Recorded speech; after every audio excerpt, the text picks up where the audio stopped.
મિત્રો ચેતરભાઈ વસાવા સાહેબને લઈને સૌથી મોટા અપડેટ મળી રહ્યા છે। કોઈ પ્રકારનું કોઈ ચેનલ પર કોઈ છાપામાં હજી સુધી આપવામાં નથી આવ્યું। સૌથી પહેલાં હું તમને જણાવી રહ્યો છું કે ચેતરભાઈ વસાવા 13 તારીખે બહાર આવવાના છે। એ જ પહેલાં જે 3 દિવસ એમને જામીન મંજૂર કરવામાં આવ્યા છે, એ જામીન મંજૂર દરમિયાન શું ચેતરભાઈ વસાવા એમના પરિવાર સાથે ઘરે જઈ શકે છે, શું સભા કરી શકે છે કે પછી ફક્ત ને ફક્ત વિધાનસભામાં એમને જે પણ સમસ્યાઓ પ્રજાઓ માટે કે મત વિસ્તારમાં જે સમસ્યાઓ દૂર કરવા માટે જ એમને પરમિશન આપી હશે। હું તમારા દોસ્ત શૈલેષ ભીલ, તમે જોઈ રહ્યા છો ઈકે ચેનલ। વિડીયોને છેલ્લે સુધી જોજો અને ચેનલ પર નવા હો તો ચેનલને સબસ્ક્રાઈબ કરીને લાઇક કરી નાખજો।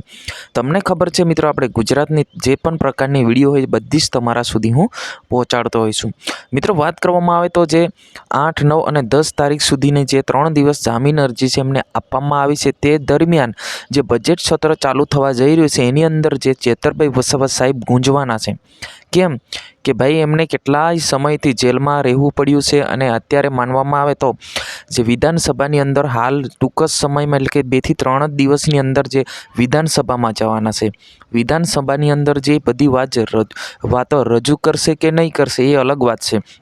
એમને કોણ ફસાવવામાં આવ્યા છે, કેવી રીતના ફસાવવામાં આવ્યા છે અને કેટલા દિવસ જેલમાં હજી રહેવું પડે, આ બધી જ વાત છે વિધાનસભાની અંદર મૂકી શકે છે કે નહીં, એ ખાસ કરીને આપણે ધ્યાન રાખવાનું રહ્યું કે ભાઈ એ તો હજુ કંઈ પણ પ્રકારનું આવેલ નથી, પરંતુ અત્યારે માનવામાં આવે તો જે વિધાનસભાની અંદર જે પણ પ્રકારની વાત મૂકવામાં આવશે પ્રજા માટે મૂકવામાં આવશે, જનતા માટે મૂકવામાં આવશે, જનતાનું કામ કરવા માટે મૂકવામાં આવશે, ના કે ચેતરભાઈ વસાવાના દુશ્મનીના વ્યક્તિઓની વાતો જે રજૂ કરવા માટે જે વિધાનસભામાં નથી લઈ જવામાં આવતા।